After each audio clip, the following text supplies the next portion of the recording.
violence in the world, you might begin by looking in the mirror and asking yourself, which acts of aggression against your neighbors, which examples of man's inhumanity to man have you paid for, cooperated with, condoned, and voted for?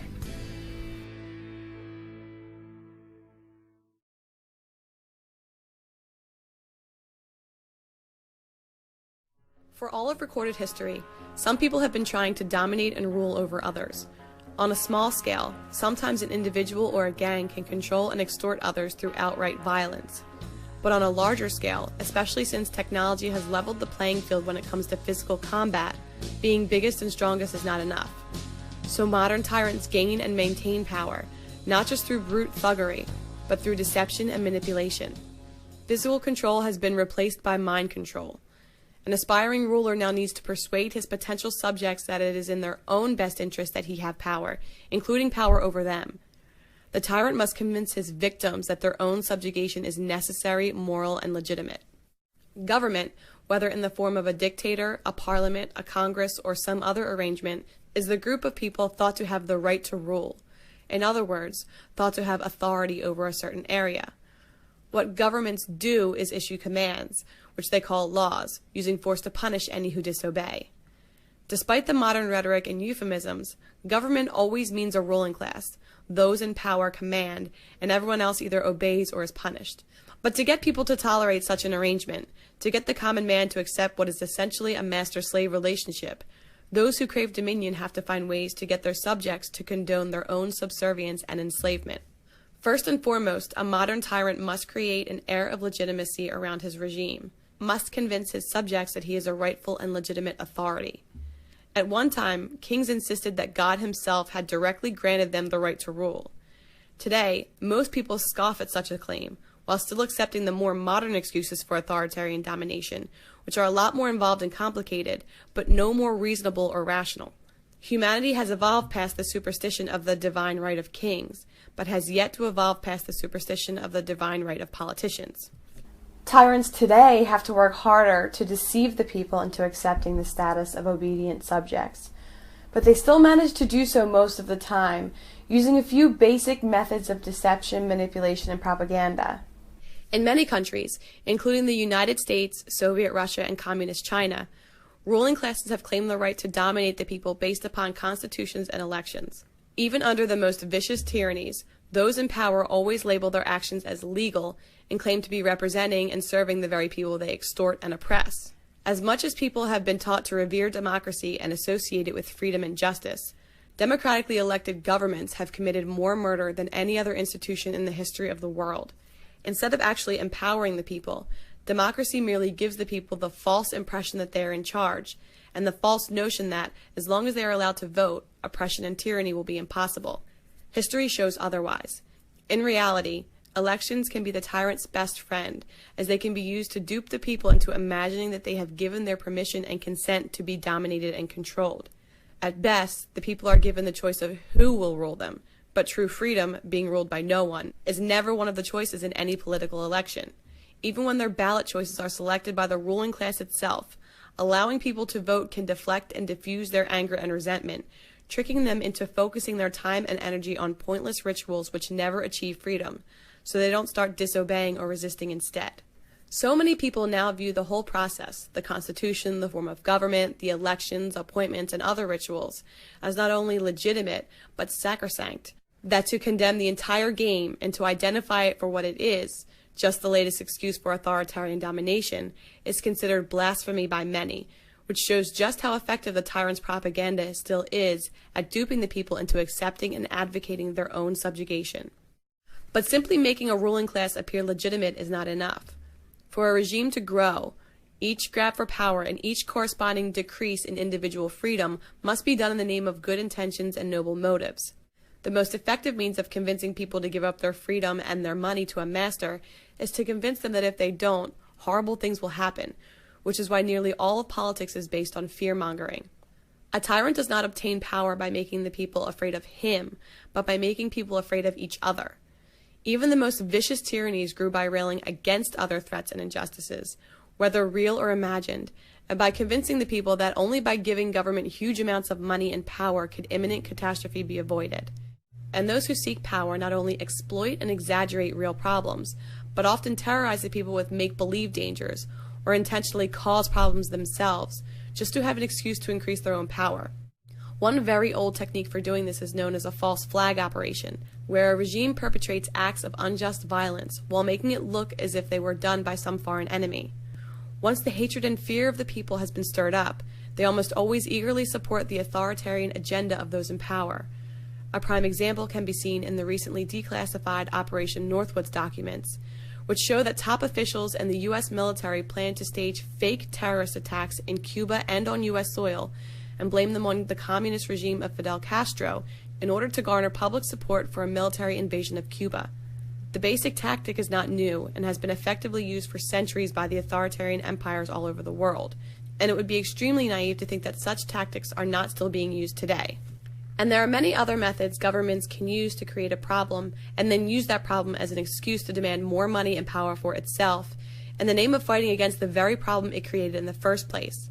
This can be done by engineering an economic collapse, by causing poverty to justify the creation of a welfare state, by creating black markets which lead to increased crime to justify a militarization of the police force, by fueling racial or religious conflicts, and so on. Whatever those in power can do to train the people to be scared of the idea of not having a powerful government around will almost always result in the people welcoming or even demanding violations of their own rights and liberties. Of course, there will always be conflict in the world. But government only exacerbates and enhances disputes and problems intentionally, because if the people are not afraid of some threat or danger, real or imagined, they would never have a reason to accept a master over them. Government power does not serve to solve problems. Problems serve as the excuse to create never-ending government power. How many problems can you think of that government has ever fixed? Did the countless laws and billions of dollars end the drug trade? Did it end prostitution? Did it end terrorism? Did it end poverty? When has there been any government program or department which achieved its goal, solved a problem, and was therefore disbanded and repealed? It is never in government's interest to solve problems or eliminate threats, because it is always the fear caused by problems and threats which trick the people into tolerating the existence of a ruling class. Another ploy used to convince people to support tyranny is for politicians to seek votes from one group of people by promising to tax or control some other group. Those who seek power intentionally create divisions between rich and poor, black and white, men and women, different religions and cultures, and so on, telling each group that if only they elect the right candidates, their priorities and values can be enacted into law and imposed upon the rest of society. Politicians are masters at exploiting the fact that few can resist the temptation to have their views and beliefs forced onto everyone else. On every possible disagreement or difference in opinion, politicians will offer to use the force of government to legalize one viewpoint and outlaw another. Some voters will cheer for a tax to help the poor, while others will cheer for a tax to fund a police force. The politicians propose one new program or agenda after another, each requiring more money and power for the ruling class and less freedom for the people. If someone thinks that he knows how things should be, some politician will always be there promising that if he is elected, he will make that vision a reality. As long as people view law and government as a legitimate way to control others, why wouldn't each person try to use the democratic process to force his neighbors to behave in certain ways and to fund certain things? Nearly everyone falls into this trap when it is called democracy, and painted not only as moral but noble, as participating in the process and doing one's civic duty. The end result of politics is never the perfect society, or even the people getting what they want. The end result is groups of people constantly being played against each other, each side of every dispute asking government to forcibly rob and control the other side, with the only real winners being the political class. Over and over again, the people have ended up enthusiastically advocating their own enslavement, simply because it is so tempting for each person to believe that the world would be what it should be if only authoritarian power was used to serve what he wants and what he believes in. As long as the battle is over whose ideas should be forced on everyone else, freedom and justice always suffer. If the other deceptions fail, the fallback argument of those who seek power is that someone has to be in charge, that there will always be someone at the top, and that the only real question is who it should be. When the people accept this lie and assume that government is just an unavoidable fact of life, they will always end up legitimizing a system of domination by petitioning and voting, instead of actually trying to achieve freedom or even knowing what real freedom would look like. Democracy often devolved from being a question of what people actually want and support to an argument over which political party is less corrupt and destructive than the others. As much as people may lament negative campaigning and mudslinging, it works, precisely because those who crave power really have no positive vision to offer, so their only recourse is to paint the other politicians as being even worse. Many people view their vote not as some empowering positive thing, but as an act of self-defense and an attempt to keep the even worse crook out of power. Whoever you last voted for, did you fully trust and support them, or did you just distrust them less than the other person? Distrusted less. Okay. Definitely. Distrusted them less than the other person. I think I mostly trusted him. Mostly. You mostly trusted him? Not all the way, but like by a large amount more than the other one. Distrusted them less than the other person. I guess distrust more than the other. But I think I mistrusted him less than the other person. I agree. I voted against somebody to vote for the one I voted for. Yes. Okay. Not voted for him, I voted against the other person. I guess it was more like a lesser of two evils sort of deal for me.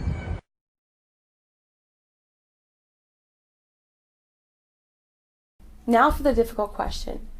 Have any of these methods of manipulation and deception worked on you? Have you accepted the idea that constitutions, elections, and other political rituals gave someone else the right to rule you? Do you view violent aggression as legitimate and righteous when it's called law enforcement? Do you feel a moral obligation to obey whatever commands those in power decide to enact as law? Do you view anyone who disobeys any of these politicians' decrees or refuses to pay tribute to them as being a criminal deserving of punishment? Have you ever willingly sacrificed and surrendered your freedom and the freedom of others based on some politician's promise that if you will only give him control, he will use his power to protect the people from some horrible danger? Have you ever fallen for the temptation to vote for some candidate or political party that promised to use government to force your values and opinions onto others? Or promised to coerce others into funding whatever programs and agendas you think are important? Or maybe you're just resigned to the idea that someone has to be in charge. The government is inevitable, that the political system we have may not be perfect, but is the best we can hope for, so you continue to play the game, vote for the lesser of two evils, and passively and obediently accept the outcome.